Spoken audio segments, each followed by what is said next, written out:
Estamos con Arturo Pietri en un bar de París que tiene ya su leyenda, la Closería Villar. Arturo Pietri ocupa actualmente el cargo de embajador de Venezuela en la UNESCO. Escritor antes que nada, historiador, economista, hombre público, fue candidato a la presidencia de su país. Es una de las figuras notables de Venezuela y de América Latina. A los 25 años escribió Las Lanzas Coloradas, a los 70 escribió Oficios Distintos, y entre estas dos obras, la primera y la última, hay toda una labor literaria muy vinculada a la historia de su país. Por otra parte, la Closería Villar, donde nos encontramos, es un sitio que está incorporado también a la literatura, desde el siglo pasado. Por aquí han pasado muchos escritores famosos y personajes. Aquí, cerca de nosotros, hay una placa que recuerda que aquí puso su codo, o empinó su codo, Hemingway. Allí, en aquella mesa, hay otra placa que nos recuerda que por aquí pasó Lenin. Y muchos artistas y muchos personajes. Está asociada no solamente a la Belle Époque, sino también a los años 20, a los fabulosos años 20 de París. Ese París que estaba descubriendo en aquel momento muchas cosas: el surrealismo, el cubismo, el jazz, el tango, las aspirinas, las mujeres emancipadas. Y ahora yo quisiera explicar por qué Arturo Pietri y por qué la Closería Villar. La explicación es muy simple, porque el París que conoció Arturo Pietri cuando llegó a los 23 años era justamente este París loco de Montparnasse.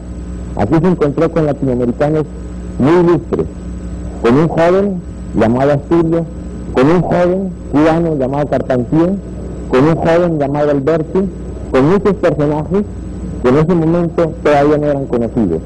Entonces, aquí en este lugar, yo quisiera volver atrás, 50 años atrás, para preguntarle a Arturo Pietri dos cosas: cómo era la Venezuela que él dejó en aquel momento y cómo era el París que él encontró. Muchas gracias, Plinio. Desde luego que eran profundamente distintos a lo que hoy en día son respectivamente. La Venezuela de la que yo salí el año 29 era un país muy encerrado sobre sí mismo, un típico país de la atraso y del subdesarrollo, desconectado del mundo, pobre, desconectado internamente. Era la Venezuela de Gómez. De modo que yo salí de un país que estaba a fines del siglo XIX, naturalmente, y vine a un París que era un París que entonces simbolizaba todo lo que uno se imaginaba que debía ser lo que el país representaba para los latinoamericanos. Un París que acababa de salir, nada, yo salía ya hacía tiempo, pero estaba todavía en la euforia de la victoria de la Primera Guerra Mundial, donde la gente estaba reencontrando el placer de vivir, donde tenían asiento todas las innovaciones que entonces parecían posiblemente audaces, en materia artística, en materia de ideas, se estaba descubriendo la Revolución Rusa, se estaba descubriendo la revolución pictórica del cubismo, la revolución literaria del surrealismo. Todo eso estaba pues en su apogeo. Era, como tú acabas de decir, la época en también que el jazz empieza a conquistar a París y el tango persiste, que venía de antes de la Primera Guerra. De modo que era un ambiente que no podía ser de más contraste con el que yo dejaba. Además, era una Francia que representaba en pleno lo que fue el apogeo de la Tercera República, aquella república oratoria, intelectualoide, en que los políticos decían grandes discursos, y en que además, por ejemplo, se celebraban cosas que hoy en día nos parecen absolutamente fuera y que pertenecen a la noche de los tiempos, como decían los cronistas. Por ejemplo, una exposición colonial internacional.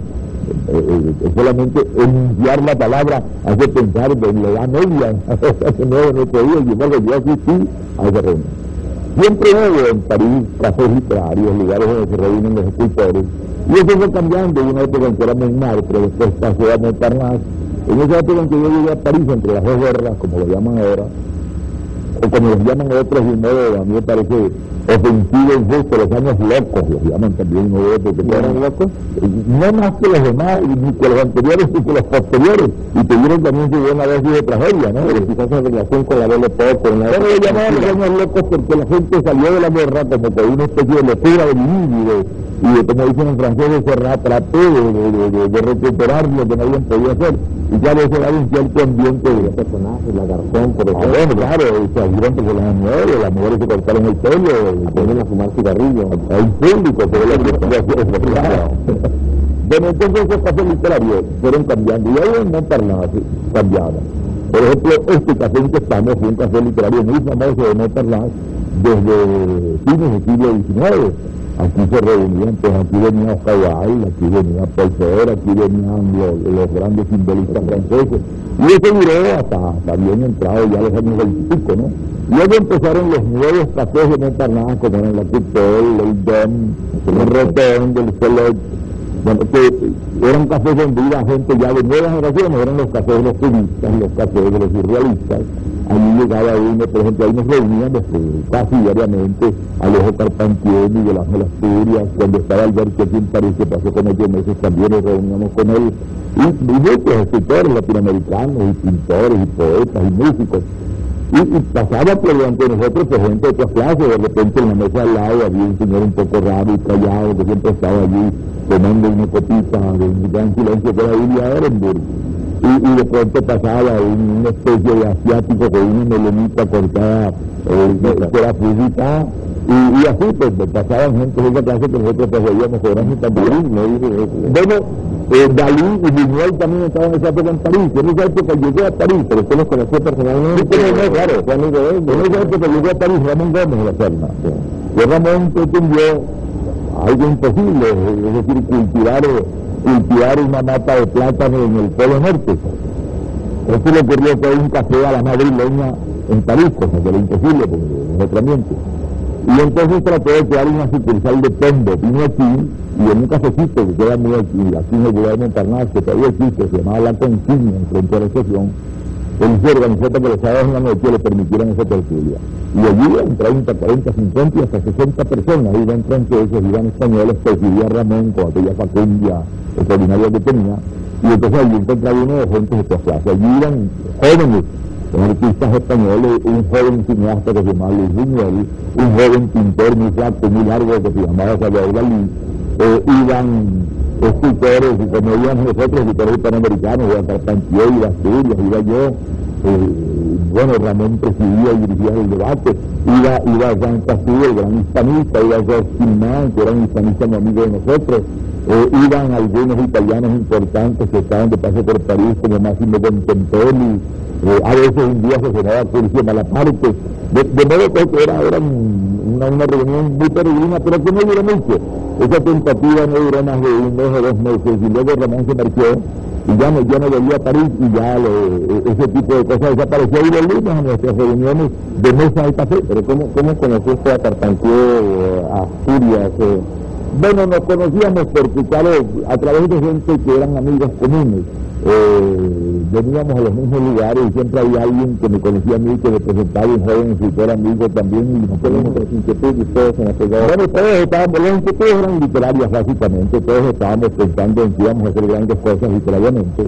Cada uno estaba con su libro en la cabeza. ¿Qué leían en esa época? ¿Cuáles eran sus maestros? Bueno, éramos omnívoros, pero leíamos mucho de los surrealistas, claro, que en esa época estaban en pleno apogeo. Era el momento de florecimiento de la llamada revolución surrealista, ¿verdad?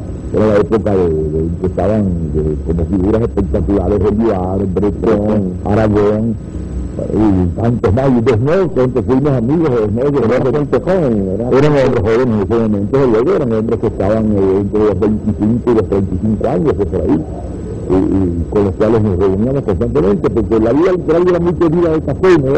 La gente se reunía mucho en el café, y ahí... Pero las influencias ya asimiladas, ¿cuáles serían? Bueno, yo creo que los surrealistas tuvieron influencia, y tuvieron influencia muchos escritores, por ejemplo, leíamos con mucha frecuencia May Roque, ¿cierto?, que estaba publicando sus grandes novelas, ¿no? Era la época de la Bois Royal, de la condición humana, De modo pues que estábamos en ese ambiente. Y a los americanos nunca los encontraron porque aquí estaba toda la generación perdida, que estaba Hemingway. No, con los americanos tuvimos un poco en con Scott Fitzgerald, pero Scott Fitzgerald fue anterior, un poco anterior. Yo creo que ya hasta el año 30 Scott Fitzgerald ya estaba un poco en el repliegue, ¿verdad? Y Hemingway creo que tampoco estaba en ese momento en París. Hemingway fue más bien hacia el 23, 24, 25.